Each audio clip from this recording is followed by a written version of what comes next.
ألف مبروك للمنتخب العراقي. طبعا جبنا 3 نقاط من المنتخب العماني بفارق هدف. فألف الحمد لله إنه فزنا.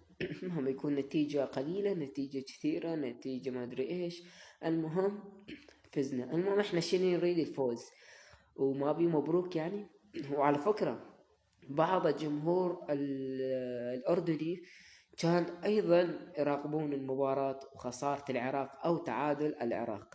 فالحمد لله والشكر احنا تخطينا هالمرحلة وجبنا 3 نقاط ويانا، أمورنا لوز اللوز. هسه لازم نقول ألف مبروك للمنتخبية بأخطاء.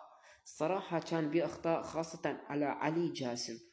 يلا تمام، هو سوى صنع الهدف وجاه يعني قاتل من أجل الهدف، بس عنده أخطاء هواي. يعني أنا مستغرب شلون يعني مو علي جاسم القديم. فأتمنى أنه بالمباريات القادمة أنه يصحح غلطة، والمدرب هم سوى نفس الغلطة. هم نزل سعد عبد الأمير وأمجد عطوان، من نزل كله أغلاط أغلاط أغلاط، وبالأخير أكل انذار. يعني يا مدرب شكو انت، يعني ايش فيك؟ مستغرب انت يعني شني؟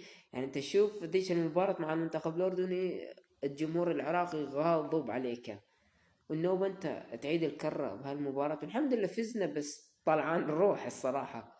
بس يلا ألف مبروك. مرينا نقول نقول ما قدموا فقدموا اللي عليهم. إن شاء الله بالمباريات القادمة يسوون الأقوى والأحسن وبس.